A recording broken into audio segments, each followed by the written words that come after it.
తల్లిని చెల్లిని బయటికి గెంటారని లోకేష్ గారు అన్నారు. ఇప్పుడు రాజకీయాల కోసం కుటుంబ విషయాల్ని, కుటుంబ సభ్యుల గురించి, అంటే నా ఇంట్లో వాళ్ళ గురించి మాట్లాడుకుంటే, అంటే లోకేష్ ఇంట్లో వాళ్ళ గురించి మాట్లాడుకుంటే తప్పులేదు. కానీ ప్రత్యర్థుల ఇళ్లలో కుటుంబ సభ్యుల గురించి, వాళ్ళ ఇంట్లో జరగని విషయాలు జరిగినట్టుగా చిత్రీకరించడం, ఇట్లాంటి దిగజారి తప్పుడు రాజకీయాలు చేస్తే, మేము కూడా అటువంటి ప్రశ్నలే వేయదలుచుకుంటే, లోకేష్ లాగానే దిగజారి మేము కూడా మాట్లాడదలుచుకుంటే మాట్లాడలేమా? ఎక్కడయ్యా చంద్రబాబు నాయుడు గారు అక్క చెల్లెళ్ళు, తోబుట్టువులు? ఎక్కడయ్యా అన్నదమ్ములు? ఏ రోజన్నా మీ గడప దొక్కారా? ఎక్కడ కనపడరే? 100 కోట్ల రూపాయలు పెట్టి హైదరాబాద్లో ఇల్లు కట్టుకున్నారు మీరు, జూబ్లీ హిల్స్లో. దాని శంకుస్థాపనకి చంద్రబాబు నాయుడు గారి ఇంట్లో అక్క చెల్లెళ్ళని కానీ అన్నదమ్ములు కానీ పిలవరా అని మేము అడిగామా? లేదా అమరావతిలో 100 కోట్ల రూపాయలు ఖర్చు పెట్టి 5 ఎకరాలు ఇళ్ల స్థలానికి, 5 ఎకరాల ఇళ్ల చిన్న ఇల్లు స్థలం, 5 ఎకరాల చిల్లర చిన్న ఇల్లు స్థలం కొనుక్కుని అట్టహాసంగా దానికి శంకుస్థాపన చేశారే, దానికి చంద్రబాబు నాయుడు గారు అక్క చెల్లెళ్ళు ఎవడన్నా వచ్చారా? అన్నదమ్ములు ఇంట్లో పిల్లలు కానీ, అన్నదమ్ములు కానీ, తమ్ముడు భార్య కానీ ఎవరన్నా వచ్చారా అని మేము అడిగామా?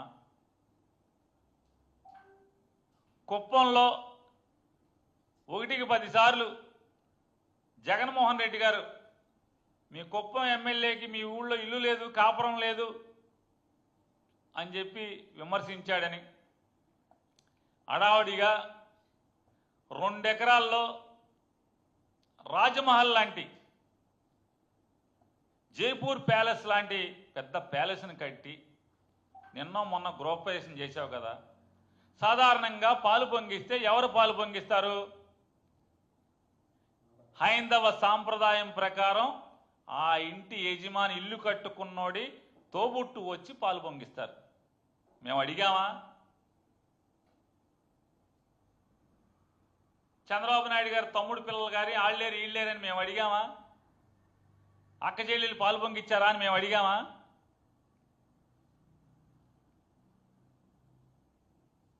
కాబట్టి ఇట్లాంటి తప్పుడు మాటలు రాజకీయాల్లో మానేస్తే మంచిది. మేము అడగట్లేదు కదా ఇట్లాంటి, మమ్మల్ని కూడా అడగమని అవన్నీ. వీళ్ళెవరు ఇంట్లో లేరేంటి? ఇంట్లో వాళ్ళు అంతెందుకు?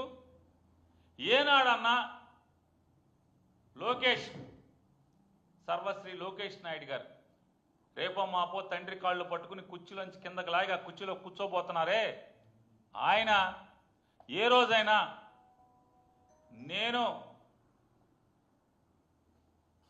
నారా ఏం నాయుడు గారండి, చంద్రబాబు నాయుడు గారు తండ్రి పేరు ఖర్జూర్ నాయుడు గారు, నారా ఖర్జూర్ నాయుడు గారు మా తాత, నారా ఖర్జూర్ నాయుడు గారు మనవణ్ణి అని ఏ ఒక్క రోజన్నా మీరు చెప్పారా?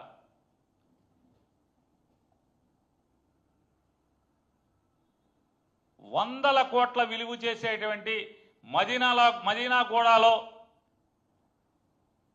ఆవిడికి కూతుళ్ళు, కొడుకులు వేరే వాళ్ళు ఉండంగా కూడా, వాళ్ళ పిల్లలందరూ ఉండంగా కూడా నారా చంద్రబాబు నాయుడు గారి కొడుకు లోకేష్ నాయుడు గారికి మాత్రమే గిఫ్ట్ ఎందుకు ఇచ్చారు? కొన్ని గిఫ్ట్ తీసుకున్నావు కదా, మా నానమ్మ అమ్మనమ్మ అని చెప్పి, పేరు కరెక్టో లేదన్నా తెలియదు, ఆళ్ళు ఇళ్ళు చెప్పగా లేదా టీవీల్లో వినగా చెప్తున్నా, నేను అమ్మనమ్మ గారి మనవణ్ణి అని ఎప్పుడన్నా చెప్పాడా? ఇవన్నీ మేము అడిగామా?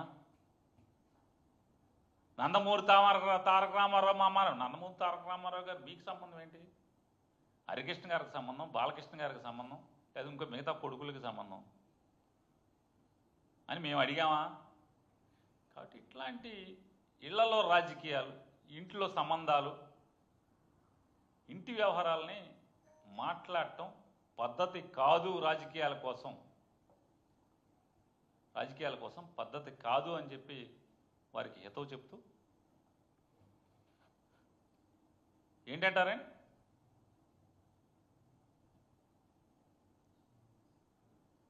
పవన్ కళ్యాణ్ గారి సినిమా ఆప్టాకి చూస్తున్నారు.